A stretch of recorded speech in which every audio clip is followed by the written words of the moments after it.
Hey, songwriters, composers, artists. I watched an hour-long video from the Guild of Music Supervisors discussing AI. There was the main leader, and then there was an attorney and a filmmaker and another woman who is versed in the ethics of AI in the industry. I just want to talk about some of the more noteworthy things that I typed out as I was listening. I'm only going to tell you the stuff that came as a surprise to me. The Drake song that was created with AI and then later was taken down by the record label. I would have assumed that the problem was that Drake's voice itself was owned by the record label at the time, and that was what the ground was that they were standing on. But apparently it was just that song happened to use a tag from a different song. And that was the only ground that the record label had to stand on. What the lawyer said was, if that wasn't in there, what rights would the label have had? He said that there would have been no copyright issue because it was a new composition and a new master recording.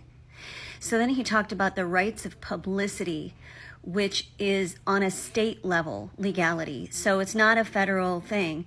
So there are only 36 states that have publicity rights in their law. And it's kind of like a right of privacy or trademark law and the commercial value of your persona. He said there has to be a likelihood of confusion. So it's not yet robust enough to cover every single use. Someone as famous as Drake, it's an easy argument to make because he's well known, but indie artists don't have the level of publicity yet. So no protection there at this time.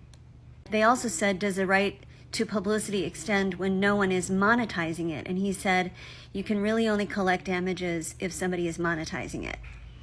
That the digital distribution platforms will enact their own terms of service, and they won't want to offend the record labels because they want to maintain good relationships with them.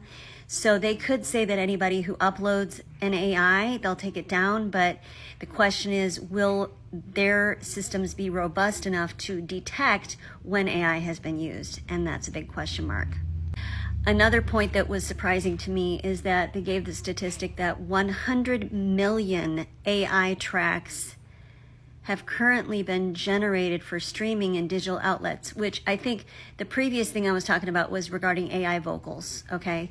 So this is talking about instrumental stuff, and that's a lot of tracks. And I did see an article that was saying that one record label had released the equivalent of 40% of all of the music that had ever been recorded since the beginning of recording equipment. Within a few months, they released that onto Spotify, and Spotify took it all down. But the amount of content that people can create with AI in just a matter of minutes, and then if they want to release that commercially, that displaces human-created content for listening. And there are also, as my students do these reports, there are also AI apps that will just generate new instrumental music for you to listen to indefinitely until you tell it to stop. So again, this could displace plays that human beings who've already created music will get through digital distribution platforms. One more takeaway, they didn't explicitly say this, but what I interpolated from what they were saying is that, the indemnity clauses that are in contracts when people license music or sell music, they're there for a reason. And if you as a music creator lean into an AI app and their terms of service has not been read carefully, if they're not transparent about the models, what the models have been trained on, and if there's any chance, which right now is so uncertain, that there could be copyright infringement issues, legal, litigious movements in the future from these content creators that were used to train this AI model without their knowledge or consent.